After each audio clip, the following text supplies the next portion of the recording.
නෙමෙයි තුමාගේ කාර්ය සාධනය තව අවුරුද්දකින් තමයි අපිට බලන්න පුළුවන් වෙන්නේ.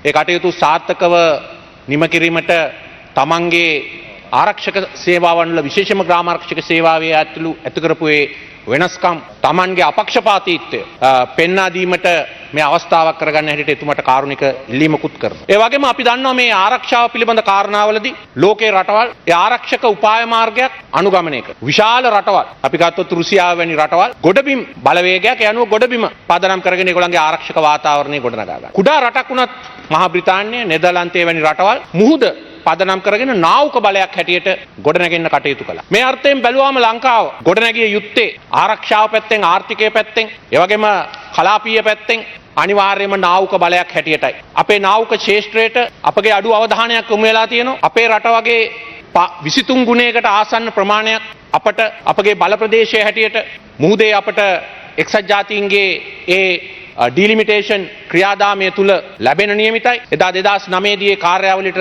මමත් සහභාගී වුණා. ඒ අනුව මේ රට ඉදිරියට ගෙන යනවා නම් මේ ඉන්දියන් සාගරයේ අප පිහිටලා තියෙන වැදගත් ස්ථානය මත නාවික හමුදාව නාවික ශේෂ්ත්‍රය ප්‍රමුඛතාවය කරගත්ත ආරක්ෂක උපාය මාර්ගයක් අනුගමනය කළ යුතු බව මම යෝජනා කරනවා. විශේෂයෙන්ම අපි දන්නවා අද මේ මෑතදී සිදුවෙන ගෝලීය ගැටලු නිසා අපිට වෙච්ච ආරක්ෂක ප්‍රශ්න.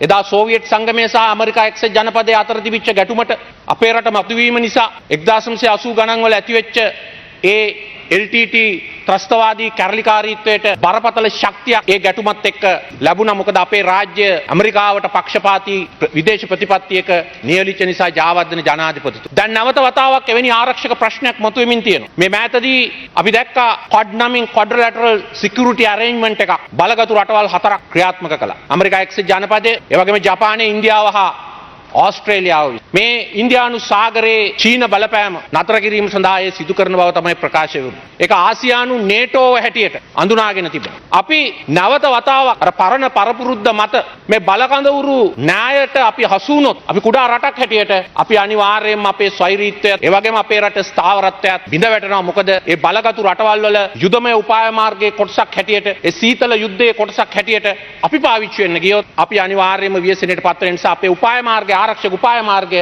අනිවාර්යයෙන්ම මධ්‍යස්ථ ආරක්ෂක උපාය මාර්ගයක් වෙන්න ඕනේ. අර සිරිමාව බණ්ඩාරනායක මැතිණිය අනුගමනය කරපු මේ ඉන්දියානු සාගර කලාපයේ සාම කලාපයක් හැටියට පවත්වාගෙන යාම වෙනුවෙන් මම හිතනවා අපේ සෑම රජයක්ම පක්ෂ විපක්ෂ සියලු දෙනාම කැපවිය යුතුයි. නැත්නම් අපට ඒ ස්ථාවරත්වය ලබා ගන්න පුළුවන් වෙන්නේ නැහැ. ඒ වගේම කනගාටුයි වුණත් කියන්න ඕනේ නාවික හමුදාව මතු කරගෙන රටේ ආර්ථිකයේ සමාජයේ ගොඩනගෙන ශක්තියක් අපට 2009 ඒ ත්‍රස්තවාදයේ පරාජය කිරීමත් එක්ක ලැබුණා.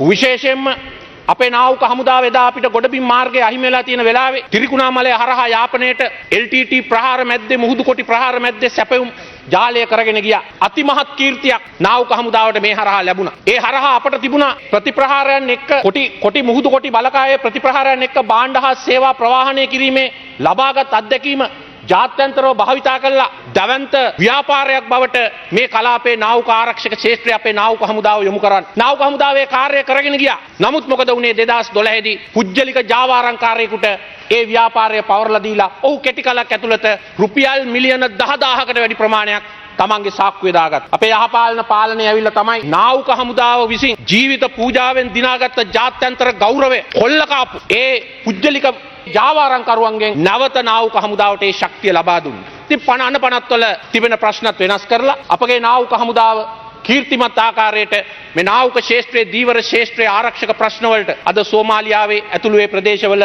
ගැටුම් අඩුයි. මුහුදු කොල්ලකරුවන්ගේ බලපෑම අඩුයි. නමුත් තාමත් මේ කලාපයේ මේ ආරක්ෂක තත්ත්වයට මැදිහත් වීමට අපේ නාවික හමුදාවට හොඳටම අත්දැකීම් තියෙනවා. හොඳටම ගෞරවය තියෙනවා. ඒවා පුජ්‍යලික ජාවාරම්කාරීන්ට ගසා ගන්නට ඉඩ දෙන්න එපා කියන එක ඒක රටේ ජාතික ආරක්ෂාවටත් තර්ජනයක්. ගසා ගන්නට ඉඩ දෙන්න එපා කියන ඉල්ලීම අපි කරා. ඒ වගේම කනගාටුයි වුණත් කියන්න ඕනි නාවික හමුදාව මතු කරගෙන රටේ ආර්ථිකයේ සමාජයේ ගොඩනගෙන ශක්තියක් අපට 2009 ඒ ත්‍රස්තවාදයේ පරාජය කිරීමත් එක්ක ලැබුණා. විශේෂයෙන්ම අපේ නාවික හමුදාව එදා අපිට ගොඩබිම් මාර්ගයේ අහිමි වෙලා තියෙන වෙලාවේ තිරිකුණාමලය හරහා යාපනයේට LTT ප්‍රහාර මැද්දේ මුහුදු කොටි ප්‍රහාර මැද්දේ සැපයුම් ජාලය කරගෙන ගියා. අතිමහත් කීර්තියක් නාවික හමුදාවට මේ හරහා ලැබුණා. ඒ හරහා අපට තිබුණා ප්‍රතිප්‍රහාරයන් එක්ක කොටි මුහුදු කොටි බලකායේ ප්‍රතිප්‍රහාරයන් එක්ක භාණ්ඩ හා සේවා ප්‍රවාහනය කිරීමේ ලබාගත් අත්දැකීම ජාත්‍යන්තරව භාවිතා කළා දවන්ත ව්‍යාපාරයක් බවට මේ කලාපේ නාවික ආරක්ෂක ක්ෂේත්‍රය අපේ නාවික හමුදාව යොමු කරන්නේ. නාවික හමුදාවේ කාර්යය කරගෙන ගියා. නමුත් මොකද වුනේ 2012 දී පුජ්‍යලික ජාවාරම්කාරයෙකුට ඒ ව්‍යාපාරය පවරලා දීලා ඔහු කෙටි කාලයක් ඇතුළත රුපියල් මිලියන 10000කට වැඩි ප්‍රමාණයක් තමන්ගේ සාක්කුවේ දාගත්තා. අපේ යහපාලන පාලනය ඇවිල්ලා තමයි නාවික හමුදාව විසින් ජීවිත පූජාවෙන් දිනාගත්ත ජාත්‍යන්තර ගෞරවය කොල්ල කාපු ඒ පුජ්‍යලික ජාවාරම්කරුවන්ගෙන් නැවත නාවික හමුදාවට ඒ ශක්තිය ලබා දුන්නා. ඉතින් 50 වල තිබෙන ප්‍රශ්නත් වෙනස් කරලා අපගේ නාවික හමුදාව කීර්තිමත් ආකාරයට මේ නාවික ශාස්ත්‍රයේ දීවර ශාස්ත්‍රයේ ආරක්ෂක ප්‍රශ්න වලට අද සෝමාලියාවේ ඇතුළු ඒ ප්‍රදේශවල ගැටුම් අඩුයි මුහුදු කොල්ලකරුවන්ගේ බලපෑම අඩුයි. නමුත් තාමත් මේ කලාපයේ මේ ආරක්ෂක තත්ත්වයට මැදිහත් වීමට අපේ නාවික හමුදාවට හොඳටම අත්දැකීම් තියෙනවා, හොඳටම ගෞරවය තියෙනවා. ඒවා පුජ්‍යලික ජාවාරම්කාරීන්ට ගසා ගන්නට ඉඩ දෙන්න එපා කියන එක රටේ ජාතික ආරක්ෂාවටත් තර්ජනයක්. ගසා ගන්නට ඉඩ දෙන්න එපා කියන ඉල්ලීම අපි කරා. අපි දන්නවා අද අනුක්‍රමේ මේ ලෝකේ මේ යුදකරණය සන්නද්ධ සේවාවන් තාක්ෂණ විප්ලවයකට හසු වෙමින් තියෙනවා. පසුගියදා ඉරානයේ ප්‍රධාන න්‍යෂ්ටික විද්‍යාඥයා ඝාතනය කළා. ඊට ප්‍රථම ඉරානයේ කුඩ් හමුදාවේ ප්‍රධානියා සොලමනි ඝාතනය කළා. මේ ඝාතන දෙකම කිසිම මිනිස් ක්‍රියාවලියකින් සිදුවෙච්ච එකක් නෙවෙයි. මේ ඝාතන දෙකම ස්වයංක්‍රීය ආකාරයට සිදුවෙච්ච ප්‍රහාරයන්ගෙන් සිදු කරපු ඝාතන. ඒ අනුව අපි මතක තබා ගත යුතුයි ඉදිරි කාලයේදී ත්‍රස්තවාදීන් ක්ලේමෝ අටවන්න, එහෙම නැත්නම් පුජ්‍යල ඝාතන කරන්න, එහෙම නැත්නම් කඩාකප්පල්කාරී ක්‍රියා ආසෝප පුරවන්න විතරක් නෙවෙයි. ඩ්‍රෝන තාක්ෂණයෙන්, ඒ වගේම ආටිෆිෂල් ඉන්ටෙලිජන්ස් මගින් පරිගණක තාක්ෂණයෙන් ඩිජිටල් තාක්ෂණයෙන් එල්ලවෙන ප්‍රහාරයන් වලට සූදානම් විය යුතුයි රටේ ආරක්ෂකයන්. හැබැයි අපි මේම කිව්වම රටේ ඩිජිටල් තාක්ෂණයෙන් ආරක්ෂකංශ ගොඩනගලා විරුද්ධ පාක්ෂිකයන්ගේ දුරකථන වලට අහුම්කම් දෙන්න, විරුද්ධ පාක්ෂිකයන්ගේ දේශපාලන ක්‍රියාකාරකම් කඩාකප්පල් කරන්න යෙදවීම නෙමෙයි කළ යුත්තේ. රටේ ජාතික ආරක්ෂාවට, මූල්‍ය විනයට, මූල්‍ය ආරක්ෂාවට තර්ජනයක් තියෙනවා නම් පරිගණක ක්ෂේත්‍රයෙන්, අන්තර්ජාලයෙන් හෝ ඩ්‍රෝන තාක්ෂණයෙන් හෝ ආටිෆිෂල් ඉන්ටෙලිජන්ස් ප්‍රහාර මගින් අපි සැලකිලිමත් යුතුයි. මොකද ඊටාම බලගතු ආරක්ෂක තත්ත්වයන් තියෙන ඉරානයටත් තමන්ගේ ඒ ආරක්ෂාව සපයා ගන්න බැරි වුණා නම් අපටත් මේ ප්‍රශ්න වලට මුහුණ දීමට අනාගතයේ සිදු වෙන්න පුළුවන්. සෑම රටක්ම අද මේ දෙසට යොමු වෙමින් තිබෙන නිසා අපේ ආරක්ෂක ක්ෂේත්‍රයත් ඊට අනුකූලව සකස් විය යුතුයි කියලා යෝජනාව මම කරනවා. මේ ආණ්ඩුව බලයට පැමිණීම ජාතික ආරක්ෂාව පිළිබඳ කාරණයක් මුල් කරගෙන සහරාන්ගේ ප්‍රහාරයත් එක්ක. අද මොකද සිදු වෙමින් තියෙන්නේ? සහරාන්ගේ ප්‍රහාරය ඒ අවස්ථාවේ තිබිච්ච ආණ්ඩුවේ දේශපාලන නායකත්වය එහෙම නැත්නම් ආරක්ෂක හමුදාවලගේ නොසැලකිල්ලෙන් සිදු වුණා කියලා ඒ ඔස්සේ පරීක්ෂණ කරගෙන යන එක තමයි කරන්නේ. ඒ බොහොම හොඳයි. එතන යම් අඩුපාඩුවක් වෙලා තිබුණා නම් කොතනද ඒ අඩුපාඩුව කියලා හොයලා බලලා අපිට ප්‍රතිකර්ම යොදන්න පුළුවන්. බෑ අපි අමතක කළ යුතු නෑ සහරාන් හා ඔහුගේ කුඩා කල්ලිය, එහි නායකයාත්, එහි ප්‍රහාරකයාත්, එහි ජීවිත දෙන්නත් සහරාන්නේ කියලා විශ්වාස කරන තරම් අපි මෝඩ විය යුතු නෑ. රජීව් ගාන්ධි මැතිතුමා ඝාතනය කරන අවස්ථාවේ දුර්වල ආණ්ඩුවක් ඉන්දියාවේ තිබුණේ චන්ද්‍රසේකර. හැබැයි කිසිම ඉන්දියා පාලකෙක් මේ චන්ද්‍රසේකර නිසා තමයි රජීව් ගාන්ධි ඝාතනය වුණේ කියලා චෝදනා කළේ නැහැ. ජෝර්ජ් බුෂ්ගේ පාලන කාලේ තමයි 9/11 ප්‍රහාරය අල් කයිඩාව එල්ල කළේ. ඒකට ජෝර්ජ් බුෂ්ට වන්දිගේ යුත්තේ ඔහුගේ පරීක්ෂණ කර කර හිටියේ නැහැ. මේ ප්‍රහාරයන්ගේ මූලිකයන් හොයලා ඒ මූලිකයන්ට දඬුවම් දීමට තමයි රටක් මුල් තැන දිය යුතු වන්නේ. ඒ නිසා අද මේ වෙනතෙක් සහරාන්ගේ ගුරුවරු කවුද, ඔහුගේ ගෝඩ්ෆාදර්ලා කවුද, ඔහුව මෙහෙව්වේ කවුද, ඔහුගේ ජාලය කොහෙද, 2017 ඉඳන් ඔහු පැමිණි මග මොකක්ද, ඔහු හා ඔහුගේ තෞහිද් ජමාත් ව්‍යාපාරයට රාජ්‍ය අනුග්‍රහයක් ලැබුණද, බුද්ධියංශ වලින් ඔවුන්ට ගෙවීමක් කළාද, ඒ වගේම මේ අය කොහොමද මේ ආකාරයට කැටයුතු කළේ, ඔවුන් ඉන්දියාව හා අනිකුත් රටවල් සමග ගෙන ගිය සම්බන්ධය මොකක්ද? මෙන්න මේ පිළිබඳව ශක්තිමත් වැඩපිළිවෙලක් ඇතුව මේ සිදු නොකළොත් නැවත වතාවක් මෙවැනි සිදුවීම් ඇතිවීම ඉඩ තියෙනවා. මොකද අපි නොමග යා යුතු නෑ දේශපාලන වශයෙන්. මේන් දේශපාලන වාසියක් අරගෙන බලයට එම නෙමෙයි වැදගත් වෙන්නේ, හේතුව හොයලා ඒ හේතුවට මුල් තැන දීමු. විශේෂයෙන්ම අර රාජන් හූල් මහතා පොතක් ලියලා තියෙනවා. ඒකේ යම් යම් කරුණු ගණනාවක් මේ එහි මූලික අදහසට මම එකඟ නොවුනත් මේ සාරාන් ගැලවී යාම පිළිබඳ යම් යම් කරුණු ගණනාවක් තව විධිමත්ව ඒ කාත්තන් කුඩියේ සිට ඔහු පැමිණි ගමන ගැන හෙළිදරව් කළ තියෙනවා කරුණු සාධක ඇතුව. ඒවා සම්බන්ධයෙන් පියවර නොගත්තොත් අනිවාර්යයෙන්ම මේ සිදුවීම් දාමය ඉදිරියටත් ක්‍රියාත්මක වෙන්න පුළුවන්. ඒ වගේම මහ බැංකු වංචාව. මේ තමයි ලොකුවටම කිව්වේ. මොහු අල්ලගෙන එනවා කිව්වා. කුමාරන් පද්මනාදන් කණෙන් අල්ලන් ආවනම් අර්ජුන් මහේන්ද්‍රන් කවුද කියලා. දැන් මොකද වෙලා තියෙන්නේ? අර්ජුන් මහේන්ද්‍රන් අවුරුද්දක් මොනම ක්‍රියාදාමයක්වත් නැහැ. මහා බැංකුවේ වංචා දෙකක් වුණා. පළවෙනි වංචාව අපේ ආණ්ඩුව යටතේ අපි නඩු පවරලා මාස ගාණක් වුණ රිමාන්ඩ් බන්ධනාගාරයේ තියාගත්තා. දෙවෙනි වංචාව පළවෙනි වංචාව වගේ 12 ගුණයක් විශාලයි. හැබැයි ඒක තප්පරයක් අත්අඩංගුවේ තියාගන්න මේ රජය අසමත් වුණා. ඒකෙන් අපිට පේනවා මේ මහ බැංකු වංචාව 2008 ඉඳන් සිද්ධ වෙච්ච දෙයක් බව අපි පිළිගන්නවා. ක්‍රියාවලිය මේ රාජ්‍යයේම කොටසක් මිසක් මේ ආණ්ඩුවක දෙතුන් දෙනෙක් එක්ක අහුවෙලා කරපු ක්‍රියාවලියක් නෙවෙයි කිය. අනාගත ආණ්ඩුවකින් හෝ යුක්තිය ඉටු වෙන්න ඕනේ මේ වංශක්කාර මංකොල්ලකාරයෝ පිරිසක් ඒ වගේම සුදු කරපටි අපරාධකාරයෝ පිරිසක් රටේ රාජ්‍ය මූල්‍යයට ඇතුල් වෙලා කරපු මේ අපරාධ වැළැක්වීම සඳහා ක්‍රියාදාමයක් අනාගතයේ හෝ ඇති කරගත යුතු වෙනවා. මම කියන්න ඕනේ පොලිසිය බාර අපේ ඇමතුමාත් ඉන්න හින්දා මේ පොලිසියේ ස්වාධීනත්වය පිළිබඳව බරපතල ප්‍රශ්න පැන නැගිලා තියෙනවා. පොලිසිය දේශපාලනමය වශයෙන් ක්‍රියා කරනවාද කියන එක. විශේෂයෙන්ම මේ සහරාන් මහ බැංකුව අධිපති හොයනවා වෙනුවට අපගේ බුද්ධ්‍යංශ අපගේ රහස් පොලිසිය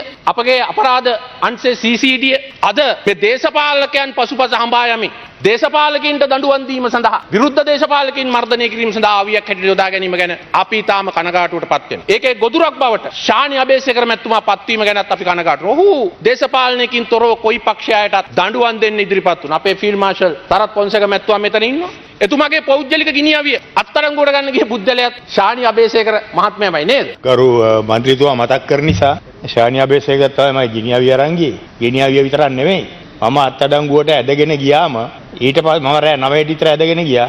රෑ 12ට මගේ ගෙදරට ඇවිල්ලා මගේ බිරිඳ CID එකට ගෙනහිල්ලා උදේ 4 වෙනකම් ප්‍රශ්න කරේ ශානි අබේසේකර. ඔබතුමා කතා ඒ මෙතුමන්ලාගේ උපදේශ ඒකේ මම මේ කියන්න ගියේ ඔහු මේ එක පක්ෂයක එක පැත්තක අතකොළුවක් හැටියට නෙමෙයි ඔහුට ලැබිච්ච අනානුව කටයුතු කරපු නිලධාරී. අද ඔහු ඇයි රබාරේ? ඔහු ඉන්නේ අර ශ්‍යාම් ඝාතනය පිළිබඳ කාරණා. ශ්‍යාම් ඝාතනය සිදු වුණේ කවද්ද? 2012 2013 කාලේ. ඒ අවස්ථාවේ මහින්ද රාජපක්ෂ මැතිතුමා තමයි මේ බහාර ඇමතිතුමා. වර්තමාන ජනාධිපතිතුමා ආරක්ෂක ලේකම්තුමා. එතකොට මේ සම්බන්ධයෙන් මෙවැනි ක්‍රියාවලියන් සිදු වෙනකොට මොකද වෙන්නේ? අපගේ පොලිසියේ ඉන්න අනික් නිලධාරීන් සහ අනික් සියලු දෙනාගේම ගෞරවය ජාතික ජාත්‍යන්තර වශයෙන් බිඳ වැටෙනවා විතරක් නෙවෙයි. මේවා සම්බන්ධයෙන් ඍජුව ක්‍රියා කරන්න සෑම පොලිස් නිලධාරියෙක්ම පිය වෙන නිසා මම ඉල්ලා හිටනවා අපේ මහජන ආරක්ෂාව පිළිබඳ ඇමතුමාගෙන් මේ පොලිසියේ ස්වාධීනත්වය පොලිස් කොමිසම අහෝසි කිරීමෙන් දුර්වල කළා. නමුත් මේ පොලිසියේ ස්වාධීනත්වය පවත්වාගෙන නොගියොත් අපේ රටේ අනිවාර්යයෙන්ම මේ නීතිය තමන් අතට ගැනීමට විවිධ බලවේග උත්සාහ කරන්න පුළුවන්. මොකද අපිට ලේ වැකිච්ච අතීතයක් තියෙනවා,